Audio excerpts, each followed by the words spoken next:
Hey everybody, welcome to another installment of my ongoing series, Masculinity from the Inside Out. I'm Rick Belden, and today I'm visiting once again with my good friend George Stoimenov to talk about his new booklet, The Mother Wound, Cut the Unseen Strings That Control You and Move Toward a Truly Masculine Life. George has 13 years experience as a coach, mentor, author, speaker, and podcaster in the field of men's work, men's inner health, and men's well-being. He is the facilitator and development of Strong on the Inside and founder of Men's Corner, an online library for men which contains a fast-growing collection of knowledge for men created with one objective in mind, men and their ability to live lives of purpose, integrity, and meaning. So, welcome back, George. This is our third conversation. I'm happy to see you again, and I'm eager to get into it and find out what you have to say about your new work. Thanks for having me, Rick. Yes, me too. Yeah, let's do it. Well, let's get in there. So the title of your book, once again, is The Mother Wound, Cut the Unseen Strings That Control You and Move Toward a Truly Masculine Life. So my very first question is, how would you define or describe what you're referring to as a mother wound to someone who's never heard the term? Great question. And it's a question that is very hard to answer. So what I'll do is I'm going to just read something that from a man I respect. I'm just going to quote someone else. Okay. I'm sure you recognize this. So here's a definition that I can't come up with, but someone else has. A mother wound, and I'm going to paraphrase. Sure. May be thought of as an injury to the psyche of a child resulting from significant dysfunction or disruption in the relationship with a mother. In some cases, it is the result of a mother's absence or unavailability due to death, illness, adoption, or other things. But typically, a mother wound is a complex of injuries to the child's psyche received over many years, often as a result of the mother acting, whether she knows it or not, out of her own woundedness. One of the most severe kind of psychic wounding occurs when the child's primary function in the relationship is to be used by the mother to meet her own narcissistic needs. And that's Rick Belden. I can't do better than that. I thought it sounded familiar. Yeah. So that's a good starting point, and I'm kind of glad you chose that, because that's the way, if someone's asking me that question, that's the way I like to start. Because there are different, as with so many things, there are different definitions and different interpretations out there floating around. And in your case, and in the case of the article that you just quoted, which is called Men and the Mother Wound on Huffington Post, people can find that. I'll link to it in the description of the video below. You and I are specifically interested in the experience of a man who has had that sort of setup during childhood and how it shows up in his life as an adult. So one of the quotes that I noted when I read through your book, which is very good, I highly recommend it.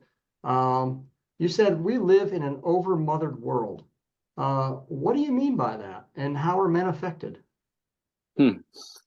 Basically, for many centuries, the world was built by men, the external world. For example, even when you look at a house, the men build a house, and then the woman's touch make it home. But that's just to put it simply. So the masculine energy is what builds, what just forms, or rather forges, and the feminine energy is what equips, is what forms in a softer way, more feeling based. Right. So the man is to do with doing, masculine energy rather, which most men embody most of, and the woman is to do with feeling and equipping that inner feeling to make sure that we don't just get there, we get there whole, in terms of development of a baby or a nation. So for many years, because life was very difficult, generally speaking, life has always been very difficult for most nations in the world, men had to embody most of that role and women had to do the rest. But now, because life, generally speaking, in the Western world at least, has gotten so much easier, partly because of that, because of how things have worked, now men don't need to do that anymore. But because men have abdicated their roles, because men don't need to do their job, mainly speaking, in a more physical, masculine way, they also seem to have abdicated the spiritual and the emotional. So they have stepped down, and someone needs to take over. I don't blame the women. Someone needs to take over. There's no vacuum. Nature abhors vacuum. Right. So because men have stepped down from the physical part of their work, generally speaking, now we have machines, we have, you know, other things to do our work, which is great because it's progress. But what we don't know is that we still needed to be spiritual and emotional, strong leaders. And because we've completely abdicated, now the mothers, the wives, the girlfriend, the women need to take over. So it's almost like a setup. And including everything in today's world, including the emphasis on health and safety. Like everything's about safety. I want to feel safe. I want to have a safe space. There is almost now no room to experience life, the harsh reality of life, and allow them to shape you for better or for worse. I'm not saying it is a good thing. I'm just saying how it is in my eyes.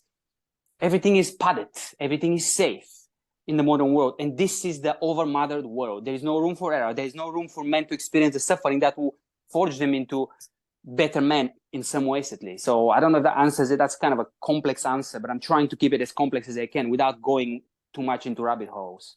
Right. So just a couple of thoughts come up for me. One, I found it very interesting, the way that you expressed the sort of masculine role in sort of building and the feminine role in sort of inhabiting. And as you were talking, I was thinking, well, yeah, for me, masculine energy is like right angles and straight lines. Feminine Yes. energy is circles and curves.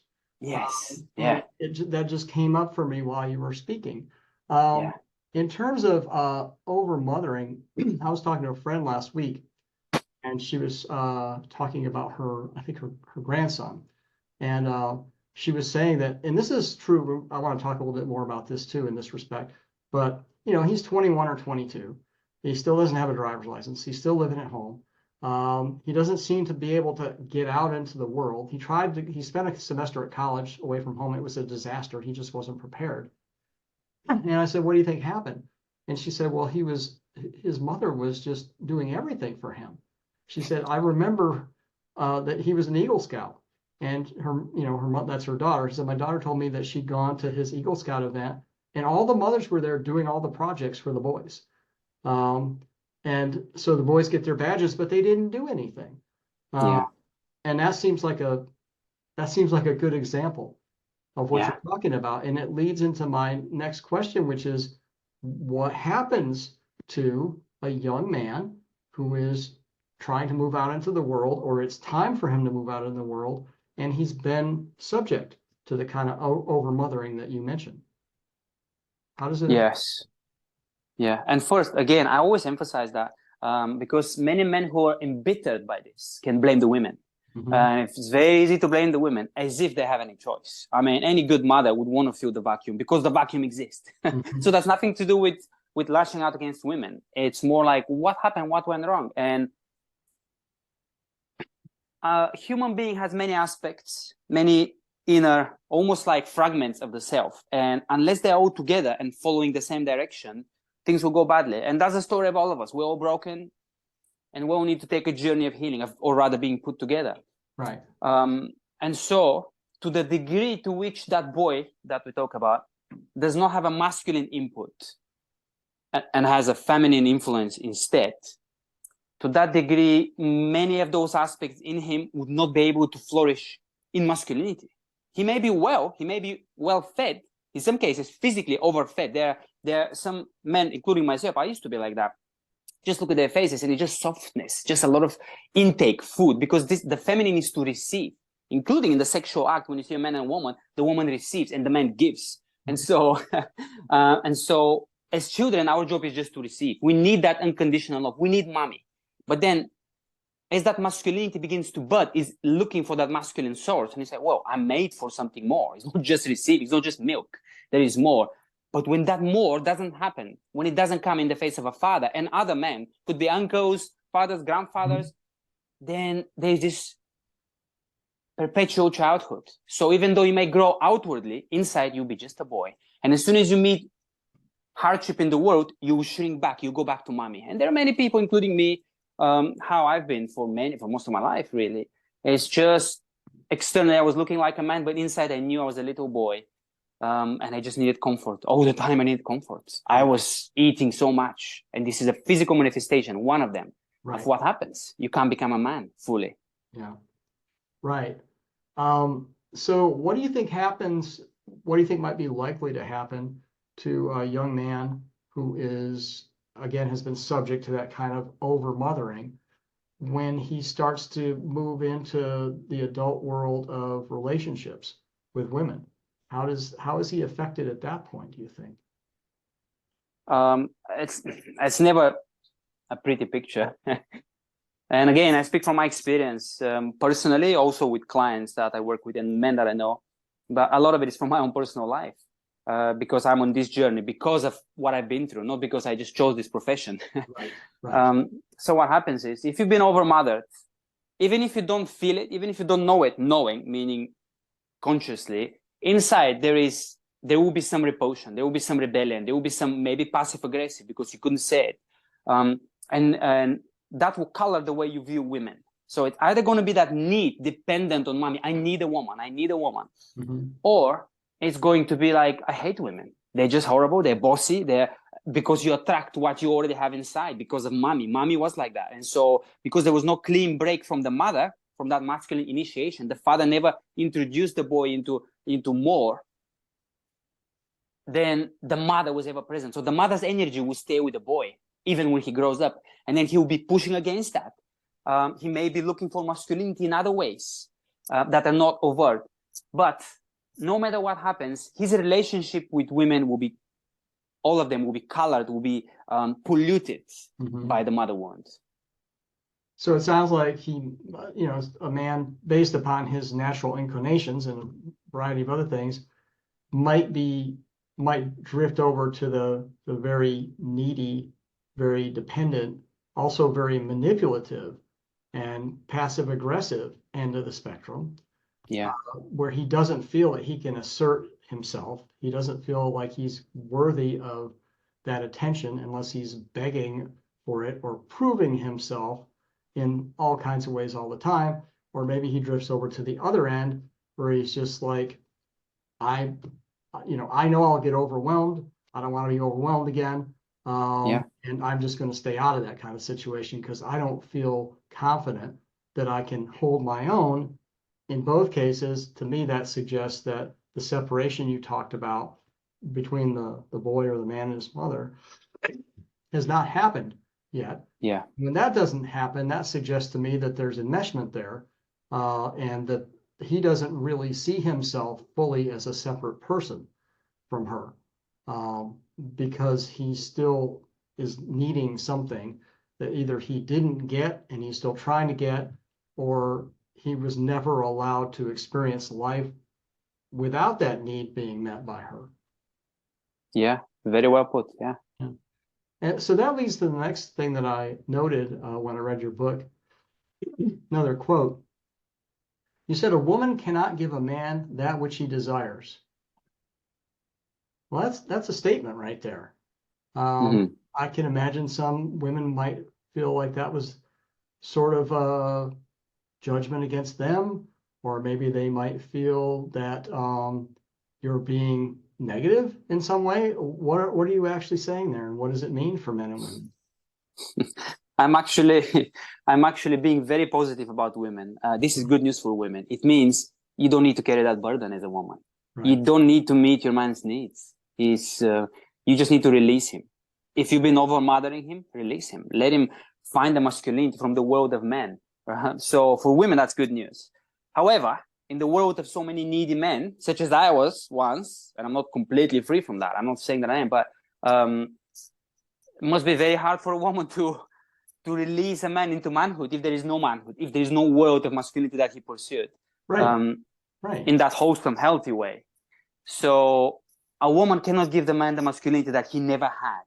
So there is in my first little book, The Father Wound, I described the good seed of manhood. So that seed of masculinity, of the masculine potential, is planted within every boy. But because of how we grow up, because of the lack of nurturing, because of the lack of fathering, or because of the harsh fathering, and he said, "Oh, we don't want anything to do with that. Oh, I don't."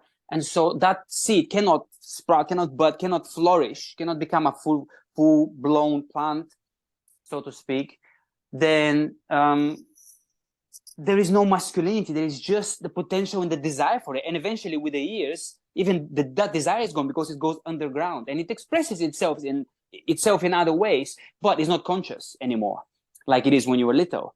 And so then we may be latching onto women saying, yeah, I want her to feel good. I need to feel good, but it's not, that's not, if it worked, that need would just be gone. But if you need another person, the need never goes away. You're depending on that other person for something that you should have had developed within you from your father, from your grandfather, his world, the whole patriarchal line, I guess, to use a loaded word, right? Patriarchal, but that's the pattern, the word pattern and paternal come from the same place. It's like you need to follow that pattern. You need to receive from the father, including his physical love, his touch, his training, how to do things in life. But not just one man. It's not just the father.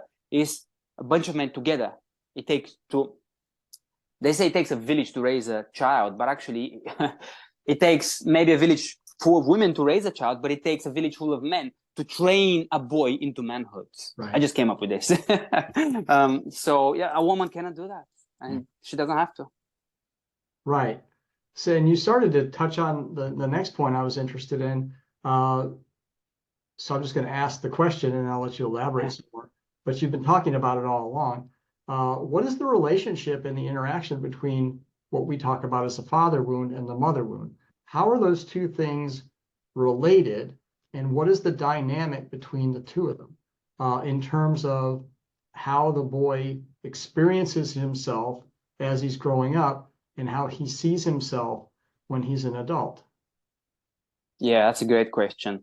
I would say they're like, these two wounds are like scales. When one goes up, the other one goes down.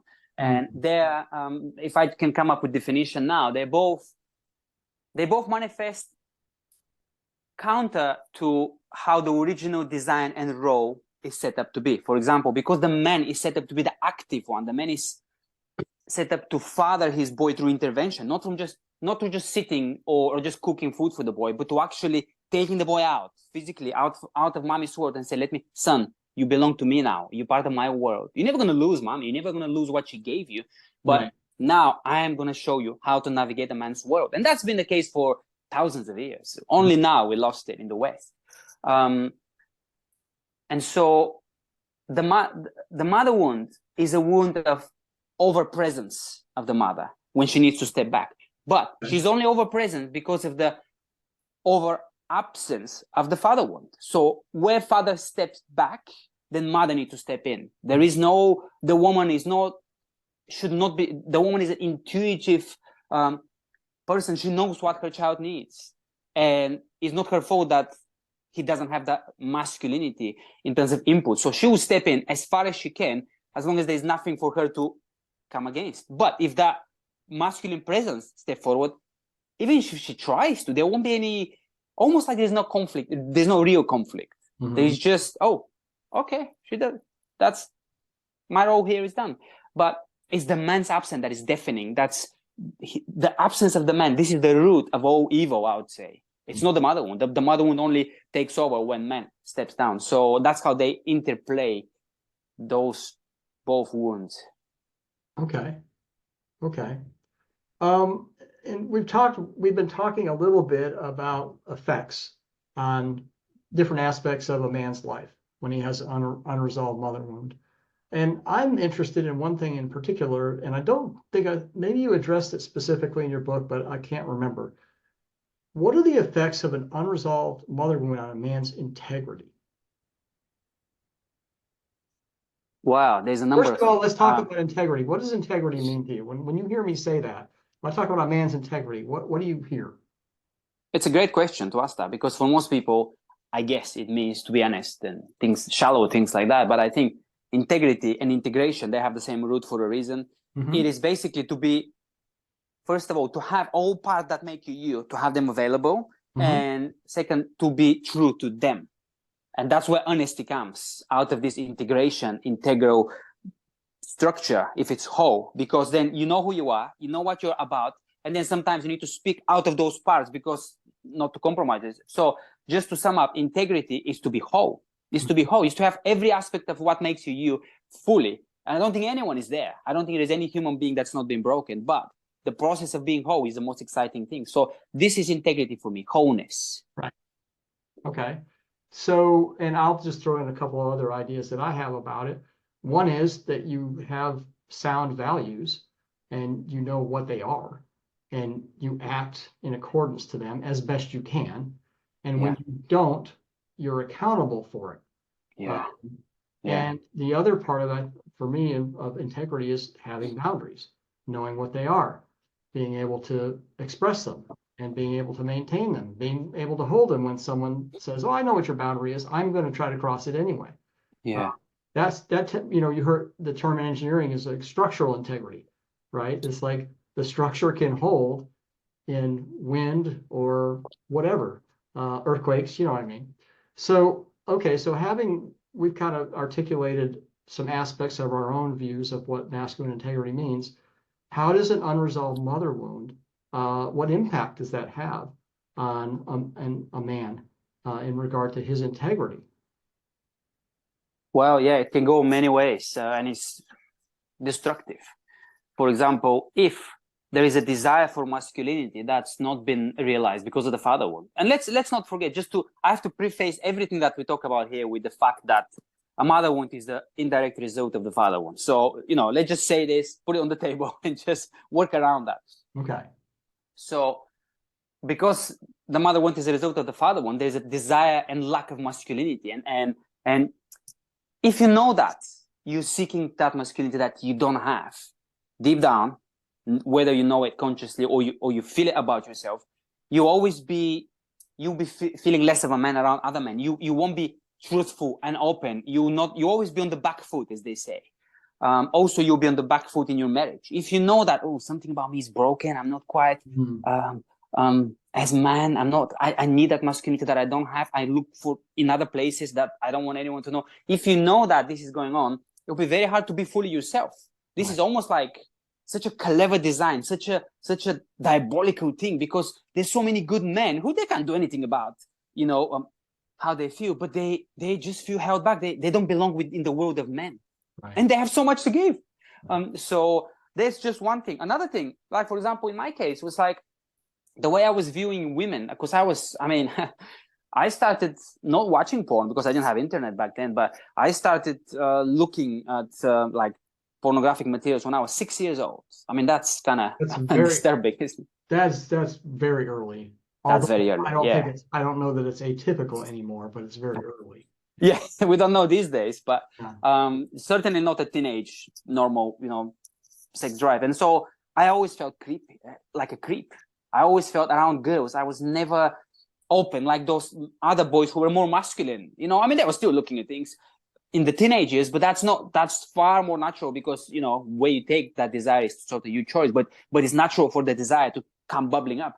With me, I was always hidden. I was always the hidden one. And I knew there was something broken about me. So I could not relate to women properly. And isn't it interesting? Because if this wound was not healed, now I have 3 women in my life, literally in my house. I have 2 daughters and a wife. And in the recent years, I have a compassionate heart for young women. Mm-hmm. Just to think that only years ago, not that long ago, I was looking at pornography like all the time, and I was not even able to stay in one relationship. I was just like this sex addict. So I couldn't see that woman, no matter how much I wanted to, as a person, because the sexual goggles were there. Right. But because the mother wound and those needs were integrated and healed, now nothing like that. And I don't want to sound too dramatic. It was a journey and it took years. So let me put that on the table. But that's not between me and women anymore. And younger women feel safe around me. Feel almost, I'm not even that old enough, I guess, for most of them, but almost like a father figure. The interaction I have with young women are just very productive, very nurturing. I'm almost protective of them because I see their hearts, their souls, and their beauty. And before I could not see that because my lust just came in the way. Yeah. A couple other kind of examples or elements, I guess, of sort of a problem with integrity that comes out of a mother wound for a man might be, again, something I mentioned earlier, being manipulative, right? Being passive. Yes. Making excuses when you're in the wrong or you didn't keep your promise. All those kind of things, because in my mind, there's sort of this I don't know if it's really well defined, but I have this idea of this masculine code of ethics, which is that you be straight, you be direct, you Yeah. keep your word. If you cannot keep your word, so sometimes you can't, then you face it and accept accountability for it. And I think those sorts of things tend to be inculcated by older men in younger men. Right. Yes. I think older men should be holding younger men to account as they're growing up and teaching them about all that stuff, as well as demonstrating it for them. I don't know that that's something that a mother can really instill in a boy or a young man in the way that a father or a grandfather, or an uncle or a mentor can.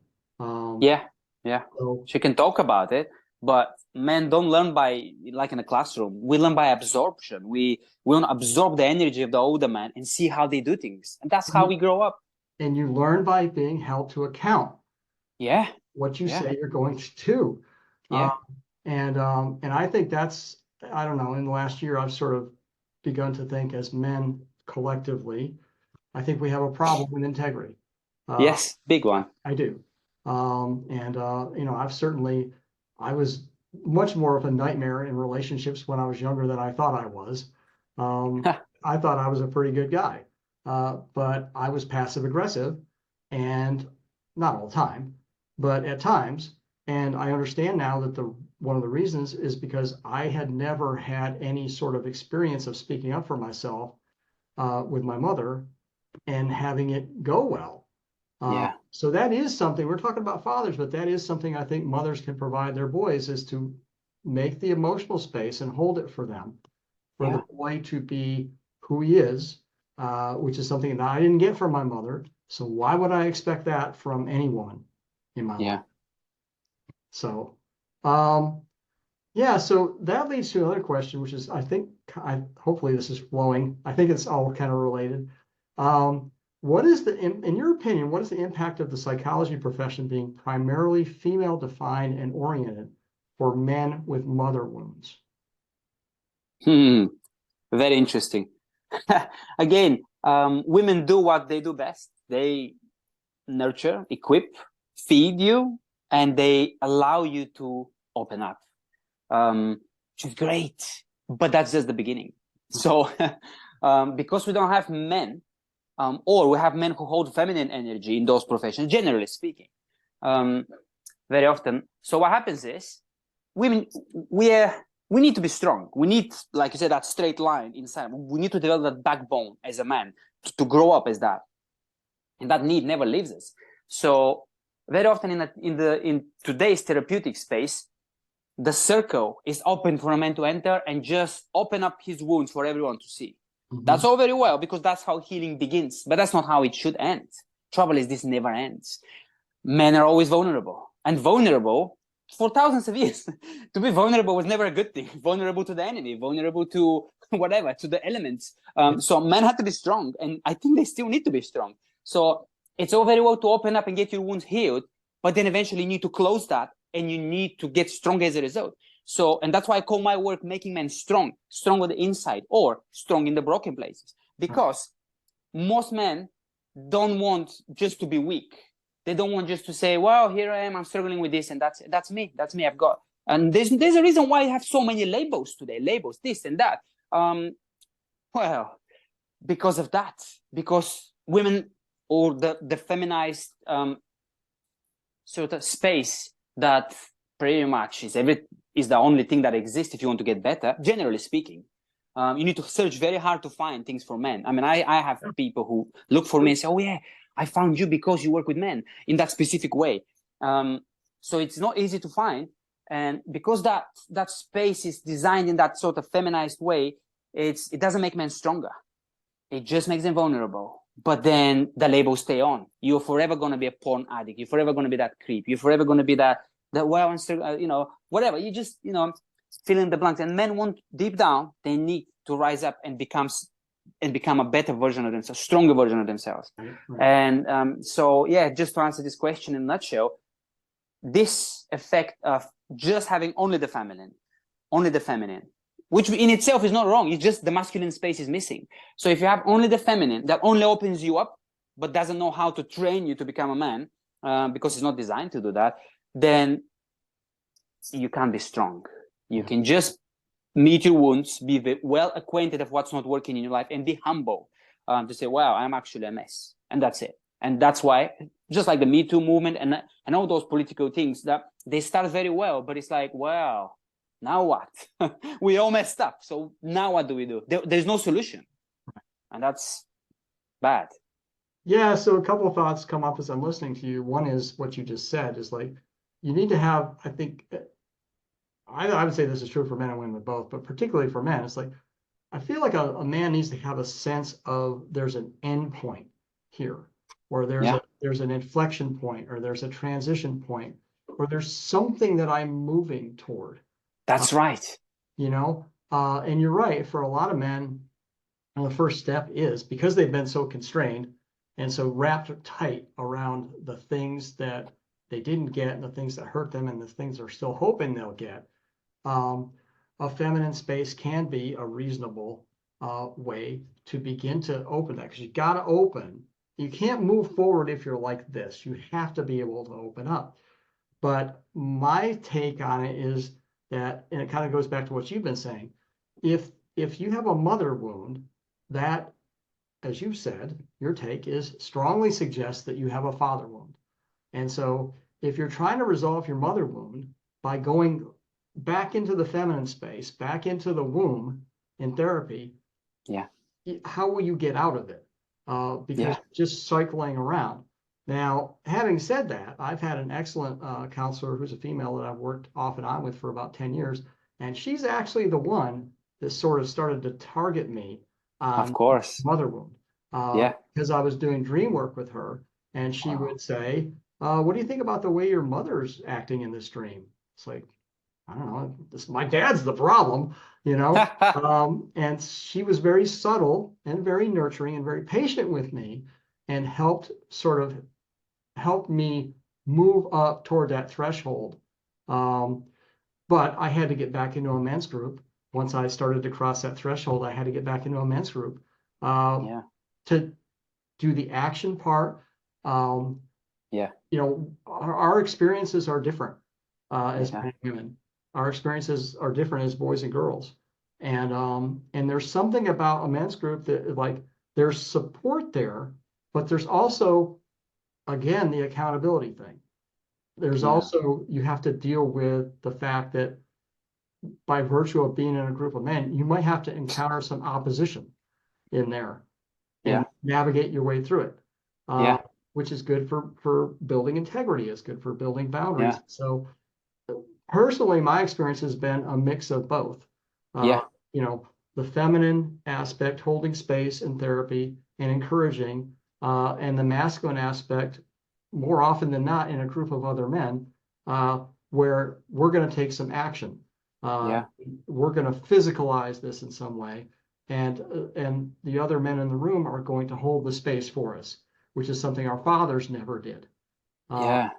So, but I do agree with you. I think I think it's a mistake to think that, and it goes back to what you said. A woman cannot give a man that which he desires. So it's like, I think that's true for a female therapist with a man as well. There are a lot of things she can do to help him kind of nudge his way along, but he has to move out of the feminine mindset and out of the feminine experience and into the masculine somehow. And that's not something that you know, a female therapist can do for him. She can help him prepare for it. She can kind of fill in the gaps. Like, I think that's what a lot of my counselor has done for me, is like, she's filled in a lot of the mothering gaps. Necessary to get me to the point where I could take a step up. So we could talk a long time about all this stuff. I think it's fairly complex. But I do think there's an issue with resources for men.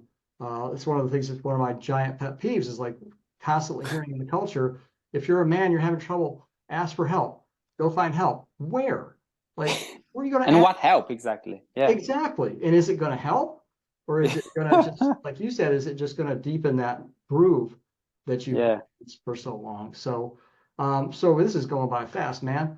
Before we take too much longer, you talk in your book about the importance of grieving and how important that is. And it's so, to me, that's just important. If you want to be mature as a man, you have to develop the ability to get into some grieving about the things that you've lost, the things you want and you'll never have. And in my experience, that mother I always wanted is one of the hardest ones, maybe the hardest one of all. So I'm just going to share a statement that I often share with clients about this, and then I'm going to ask you a question, and then we'll see where we go from there. Here's the statement. You're never ever going to have that mother that you needed, wanted, and have been fantasizing about and waiting for. Why is grieving the fantasy mother essential to mature masculinity? Great question. The first statement is very acutely observed. This is the reality. But I would add to this, because that's the reality as we know it. And yet, as you know, and I'm not saying that I myself have not got enough of that yet, but I've seen that in other men and some in myself. I share some examples in the book. I think that the mother, first of all, if there is a very strong desire in a person from a childhood even, there is an eventual fulfillment, eventually. Otherwise it won't be there. Like the desire to be masculine, it comes from somewhere. Otherwise it won't be there. So I think there is a way to receive mothering that can heal us. And, religious people will say, God, but I think whether or not you believe in God, he or she put that in you. So when you go back to the ancient writings, like the Hebrew that I quote in the book, it's not, I wouldn't even say it's biblical, it's pre-biblical. Honor your mother, honor your father. And when I break that down, that term of honoring, it means take it very seriously. Because if you don't, something will not go well with you. Isn't that interesting? But how can you take seriously someone who you didn't know, or someone who abused you, or someone that you said, wow, she was never what I needed her to be? And here's the good news. The deposits of who that woman could have been, the potential of the mother is still in us. It's literally in our bodies. It's DNA. So even if you don't believe in the spiritual, believe in the physical. It's in the DNA. And I've sat in the car next to the person. I quote that in the last chapter of The Father Wound, next to this person who had a vision of his father, the way the father never was. He had a horrible father. He not only did he not want to be in his presence, but actually every time he got hit. So imagine how the defenses he put up, and yet there was an invitation to give the inner boy back to his father. And so I had a similar experience that I described to some degree in the book, where I got in touch with that malnourished boy inside of me, and there was an invitation to give that boy back to mom. But mom, as I knew her, was, I don't want to sound horrible like someone who hates his mom, but there was the way I grew up, you wouldn't want to give yourself to that woman. She was not anything that I desired. I spent decades trying to run away from her by pursuing women who were the total opposite of her. See, at the end, I was the one who was hurting. But, and yet I had a picture, I had a glimpse in my mind, in the eyes of my mind, of my mom in a very beautiful light, as a totally different person, but almost like the potential of who she could have been is still in me. So then I could move towards that and say, so yes, I'm not dismissing that statement. This is very true in terms of we're hitting the wall here. I'm never going to get it. But then there's something beyond that wall, and the wall is made of tears. So you're right. We're never going to get it on this side of grief. Right. Because most men don't want to go there. And I don't blame them. I don't want to go there. Yeah, I don't either. Yeah. And as my friend John Richards was saying, it's a very profound talk that I quote again in the book. He said, you need to kill your parents in your own soul and then resurrect them. And it's the resurrecting bit that people don't do. People like you and I, at least, we spend years like killing them, destroying the bad stuff that they left us with. But the good news is now you've done all this, but now you can move towards what's good. And we don't know it's available, but it is. And that's what, generally speaking, you don't get in the counseling space, because it's like, well, it is what it is. You've dealt this hand. But let me tell you, including myself, after these experiences, and that man who, again, I'm not talking about his mom, I talk about his father, but he's in his 70s. And in the next few months, people were commenting, say, what's different about you? You're very warm. Something is different. And so he felt compelled. Well, I guess I have to tell them what happened when I was with George. And it's nothing to do with me, because I was jealous. I'm like, how come I don't get these experiences? Right. and it can change your very body, no matter how old you are. So the concept of honor your mother, in this case, we talk about the mothers. It's we need to grieve in order to bury that mother as we know it. That mother is never coming back. However, when you grieve, because the unexpressed grief, it's almost like has put a lid on that young, vulnerable little child, on the longing of the child. But when you're brave enough to lift that lift and say, get it out, she's not coming back. We're never going to get that. Grief, get it out, and you see what happens. Underneath, they might be thinking, you know what? How did I, little boy, how did I keep you from receiving what was good about mommy? Because there was something good. Every human being, they need to get broken. But before, inside of them, the unbroken original potential is there. It's just the brokenness that keeps us from them. And so, yes. Okay. Okay. Well, the time is flying by. So I want to mention one other thing about your book, which is really great, which is the questions and the practical guidance for how to do this work at the end. It's very thorough. It's very easy to get into. I felt like it was, it looked like very effective, reminiscent of things that I've had to figure out for myself. So that's another advantage of what you're offering in terms of this material. And in addition to just the fact that, as you said, you share some experience that clients have had doing this work, you share some of your own experience in how you even arrived at the point where you could begin to conceptualize some of the stuff and then begin to take action on it. And it is a process that can take some time. But I just want to kind of close the interview with a couple of quotes from you, also from your book. No matter how old the man is, the young boy inside him will always long to enter his destiny. And the other one was almost a different slant on it slightly. Men's lives, regardless of how old they are on the outside, can be rebuilt on the inside. And I think that's an excellent way to close the conversation for now. Thank you, Rick. Yeah, I'm very humbled to share this space with you, because it is something that I can only say it's a holy space. I'm taking my shoes off. This is not something that I take lightly, talking about these things. This is we're not just it's a holy space. And thank you for providing this for me. Thank you for honoring my work, my book, my experiences in this way. I'm humbled. Thank you. Well, we've been acquainted for almost 10 years, I think, something like that. Yeah. Being close to it. So, I've been watching you progress in your development as a writer, as a subject matter expert, as a knowledge leader emerging in this area. So I know there's a lot more to come, and I look forward to it. Please tell people how they can find your booklet, as well as your other writing and podcasts, and how they can contact you to find out more about engaging your services as a coach. The Mother Wound is today, as of today, is today. live on. Right. Yeah. Came out today on Amazon. At the moment, it's only available on Kindle, because that's what I do with all my work right now. Because I'm still in the process of learning. So for the next few years, they probably just be an ebook, because it's easy to update the manuscript. Right. So Amazon, everywhere, Amazon. And if you want to stay connected, go on menscorner.co.uk. That's where I post my updates, my podcast, my video channel, my blog.